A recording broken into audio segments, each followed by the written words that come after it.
মুসলিম শরীফের 422 নম্বর হাদিসের বর্ণনা। ক্বালা রাসূলুল্লাহ সাল্লাল্লাহু আলাইহি ওয়াসাল্লাম, আল্লাহ নবী বলেন, আত-তুহুরু শাতরুল ঈমান, পবিত্রতা ঈমানের অঙ্গ। আলহামদুলিল্লাহি তামলাউল মিজান, নবীজি বলেন আলহামদুলিল্লাহ বলার সাথে সাথে তামলাউল মিজান, মিজানের পাল্লা ভরে গেছে। ওয়া সুবহানাল্লাহ ওয়াল হামদুলিল্লাহ তামলাআনি মা বাইনাস সামাওয়াতি ওয়াল আরদ, নবীজি বলেন তামলাআনি মা বাইনাস সামাওয়াতি ওয়াল আরদ, আসমান জমিনের মাঝের ফাঁকা জায়গা পূরণ হয়ে যায়। এবার আল্লাহর নবী বলেন আস-সালাতু নূর, নামাজ হলো আলো।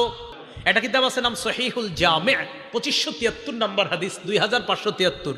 ক্বালা রাসূলুল্লাহ সাল্লাল্লাহু আলাইহি ওয়াসাল্লাম, আল্লাহ নবী বলেন আউয়ালু মা ইউহাসাবু বিহিল আবদু ইয়াউমাল কিয়ামাতিস সালাহ, কিয়ামতের ময়দানে ইবাদতের মধ্যে নামাজের হিসাব সর্বপ্রথম হবে।